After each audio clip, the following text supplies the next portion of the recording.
പ്രിയപ്പെട്ടവരെ നമസ്കാരം. വളരെയേറെ വേദനാജനകമായ ഒരു ദിവസമായിരുന്നു നമുക്കിന്ന്. ആലപ്പുഴയിൽ വെച്ച് നടന്ന അതിദാരുണമായ ആക്സിഡന്റിൽ മിടുക്കരായ സമർത്ഥരായ 5 മെഡിക്കൽ വിദ്യാർത്ഥികളെയാണ് നമുക്കിന്ന് നഷ്ടമായത്. ഇനിയും കുട്ടികൾ ഗുരുതരാവസ്ഥയിൽ ഹോസ്പിറ്റലിൽ കഴിയുന്നുണ്ടെന്നാണ് അറിയാൻ സാധിച്ചത്. ഇന്ന് കണ്ണുനീരോടുകൂടി അല്ലാണ്ട് ഒരു ചാനലുകളും നമുക്ക് കാണാൻ സാധിക്കുന്നില്ല അല്ലേ?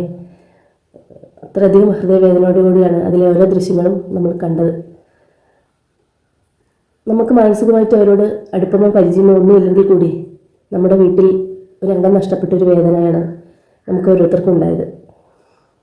അവരുടെ മാതാപിതാക്കളുടെ വിലാപങ്ങൾ, അവരുടെ ബന്ധുക്കളുടെ നൊമ്പരം, അല്ല അവരുടെ കൂട്ടുകാരുടെ ആ വേദന, ഇതൊന്നും കണ്ടിരിക്കാൻ നമുക്ക് ഒരിക്കലും സാധിക്കുന്നതല്ല.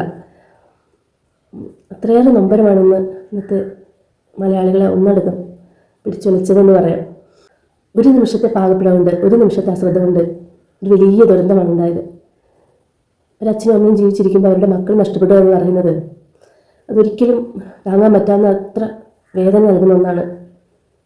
ഏതൊരച്ഛനും അമ്മയുടെ ആഗ്രഹം നമ്മുടെ മക്കൾ നല്ല നിലയിൽ ജീവിക്കുക, ഉന്നതിയിലെത്തുക, സന്തോഷകരമായ ഒരു കുടുംബജീവിതം നയിക്കുക എന്നൊക്കെ തന്നെയാണ്. അപ്പോൾ അവർ ജീവിച്ചിരിക്കുമ്പോൾ തങ്ങളുടെ മക്കളുടെ ചേതനേറ്റ ശരീരം കാണുക എന്ന് പറയുന്നത് അതൊരിക്കലും സഹിക്കാൻ പറ്റാത്ത ഒന്നാണ്. മരണപ്പെട്ടവർ മരണപ്പെട്ടു, പക്ഷേ ഇനി ജീവിച്ചിരിക്കുന്നവരാണ് മരിച്ച് ജീവിക്കുന്നവർ. അവരിനി മുന്നോട്ട് പോകുക എന്ന് പറയുന്നത് ഒരിക്കലും അത് അത്ര എളുപ്പമുള്ളൊരു കാര്യമല്ല. നമുക്ക് വാർത്തകളിലൂടെ കാണുമ്പോൾ നമുക്ക് ഇത്രയും വേദന നൽകുന്നുവെങ്കിൽ അനുഭവിക്കുന്ന അവരുടെ ആ നൊമ്പരവും വേദനയും നമുക്കത് ഊഹിക്കാൻ പറ്റുന്നതിലപ്പുറമാണ്. ഒരുപാട് കാര്യങ്ങൾ ചെയ്ത് മുന്നോട്ട് വരേണ്ട കുട്ടികൾ അത് ദാരുണമായി ഒന്നുമല്ലാത്തൊരു പ്രായത്തിൽ അവരുടെ ജീവൻ നഷ്ടപ്പെടുക എന്ന് പറയുമ്പോൾ നമ്മുടെ നാടിന് തന്നെ ഒരു ശാപമായിക്കൊണ്ടിരിക്കുകയാണിത്. ഈ കഴിഞ്ഞ 2 ആഴ്ചയായിട്ട് നമ്മുടെ കേരളത്തിൽ എത്രമാത്രം റോഡ് അപകടങ്ങളാണ് നടന്നുകൊണ്ടിരിക്കുന്നത്.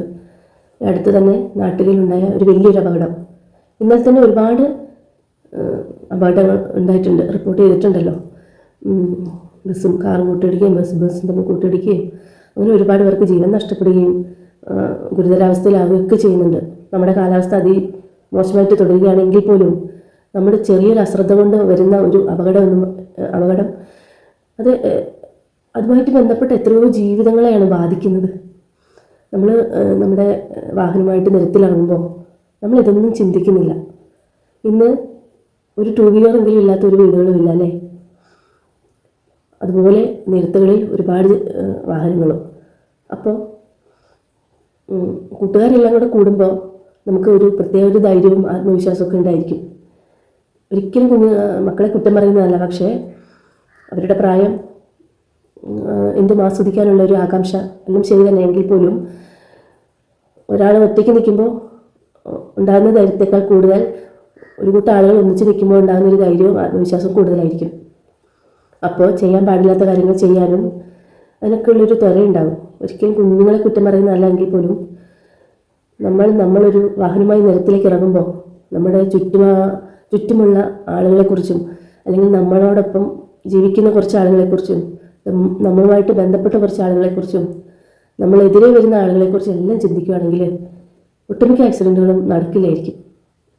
അത്രമാത്രം പ്രിയപ്പെട്ടവർ നമ്മുടെ ജീവിതത്തിൽ നിന്ന് അകന്നു മാറുമ്പോൾ അവർ നൽകുന്നൊരു ശൂന്യത അല്ലെങ്കിൽ അവരുടെ ഒരു പ്രസൻസ് ഇല്ലായ്മ നമ്മൾക്ക് എത്രമാത്രം നമ്മുടെ ജീവിതത്തെ അത് എത്രമാത്രം പ്രതികൂലമായിട്ടാണ് ബാധിക്കുന്നത്. കണ്ടു നിന്ന് നമുക്ക് ഇത്രമാത്രം വേദന ഉണ്ടായെങ്കിൽ അത് അനുഭവിക്കുന്നവരുടെ മാനസികാവസ്ഥ ചിന്തിച്ച് നോക്കൂ.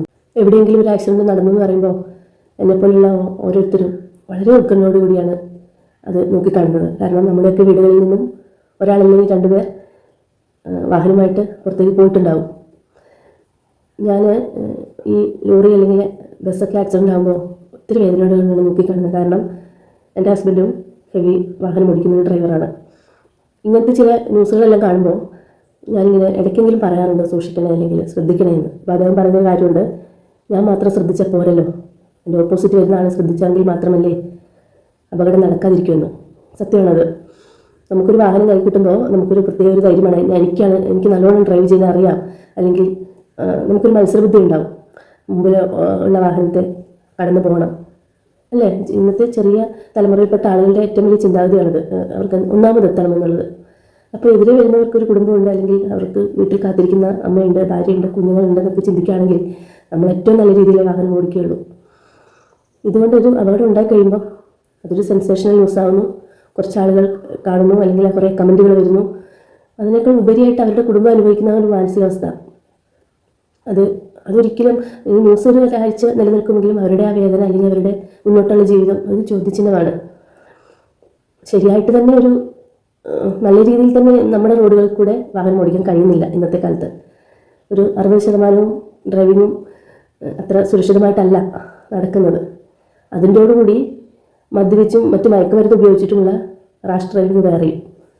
അങ്ങനെയുള്ള ഈ കാലഘട്ടത്തിൽ ഒത്തിരി ശ്രദ്ധിക്കേണ്ടിയിരിക്കുന്നു. നമുക്ക് നല്ല ആത്മവിശ്വാസവും നല്ല പ്രാക്ടീസും ഉണ്ടെങ്കിൽ മാത്രമേ നമ്മൾ നമ്മുടെ വാഹനം കൊണ്ട് അത്രയും തിരക്ക് പിടിച്ച റോഡുകളിൽ യാത്ര ചെയ്യാൻ പാടുള്ളൂ.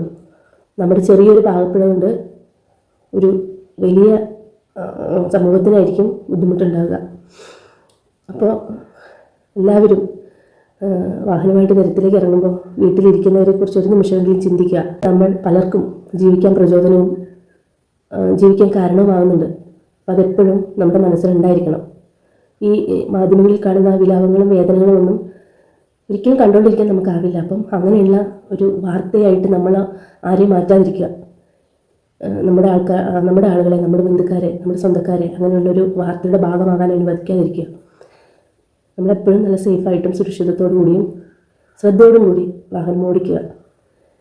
എവിടെയെങ്കിലും ഒരു അപകടം ഉണ്ടായി എന്നറിയുമ്പോൾ നമ്മളെല്ലാവർക്കും ഒരുപാട് വേദനയാണത്. നമ്മളുടെ ആൾ അല്ലെങ്കിൽ നമ്മുടെ വീട്ടിലുള്ള ആൾ സുരക്ഷിതനാണ് എന്ന് അറിഞ്ഞു കഴിഞ്ഞാൽ പോലും നമുക്ക് അത്രയ്ക്കൊന്നും സമാധാനിക്കാനാവില്ല അല്ലേ. കാരണം നമ്മളെപ്പോലെ മറ്റൊരു കുടുംബം കണ്ണീരിലായിക്കൊണ്ടിരിക്കുന്നു. അപ്പം ഒരുപാട് ശ്രദ്ധിക്കേണ്ട ഒരുപാട് കാര്യങ്ങളുണ്ട്. കൂട്ടുകാരനൊപ്പം പുറത്ത് പോകുമ്പോൾ അല്ലെങ്കിൽ 4 ആൾ കൂടി കഴിയുമ്പോൾ ഉണ്ടാകുന്ന ധൈര്യം എന്ന് പറയുന്നത് വളരെ ക്ഷണികമാണ്.